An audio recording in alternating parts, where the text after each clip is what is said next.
शेतकरी मित्र नमस्कार। आज सकाळी मिल्क चार्जरच्या YouTube चॅनलवरती श्याम बिर्वे या शेतकऱ्यांनी प्रश्न विचारला की सर मी बियर खाद्य बार्ली बरोबर मिल्क चार्जर दिले तर चालेल का? मित्र हो, खरं तर शेतकऱ्यांचं किती मोठं अज्ञान आहे पहा। त्यांचं म्हणणं असं आहे की दारू सोबत गीर गाईचं दूध दिलं तर चालेल का? मुळात जो गीर गाईचं दूध खाणार आहे त्याला दारूची काही गरजच नाही ना।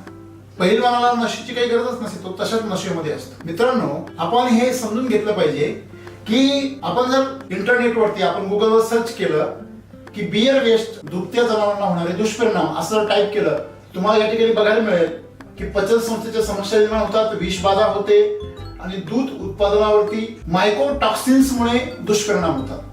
म्हणजे दूध उत्पादनावरती मायकोटॉक्सिन्समुळे दुष्परिणाम होतात, पचनक्रिया बिघडते, त्याच्यानंतर त्याच्यावरती विषबाधा पण होते, यकृताचे नुकसान होते आणि बुरशीचा पण प्रादुर्भाव होतो। मित्रांनो, मला सांगायचं हे आहे की आपण जेव्हा बार्ली वापरतो, बार्ली म्हणजे जव, त्या जवापासून दारू बनवल्यानंतर जे उरलेलं वेस्ट आहे ते आपण जर जनावरांना चारलं तर त्याचे दुष्परिणाम असे होतात की त्याची हाडं ढिसूळ होतात, त्याची चरबी वितळते आणि त्याच्यापासून दूध वाढतं। हे दूध खाणाऱ्या ग्राहकांच्या घरामध्ये देखील आजार उद्भवतात। हे खाणाऱ्या जनावरांना देखील पुढच्या वेतामध्ये सध्या तुमचं दूध वाढतं, परंतु पुढच्या वेताच्या वेळेस त्या जनावरांचं शरीर कमजोर होतं। पहिली गोष्ट, माझावर येत नाही आलं तर ते गर्भपात होतो आणि विविध प्रकारचे आजार प्रादुर्भाव वाढतो। तुम्ही बार्ली खाद्य चालल्यानंतर जे काही तुमचं उत्पादन वाढतं त्याचा तुमचा जवळजवळ बराचसा नफा, 80% नफा तुमचा दवाखाना, डॉक्टर आणि भाकड काळामुळे आणि आजारामुळे होणाऱ्या नुकसानीमध्ये जिरून जातो। मित्रांनो, बार्ली हे खाद्य जनावरांना चारू नये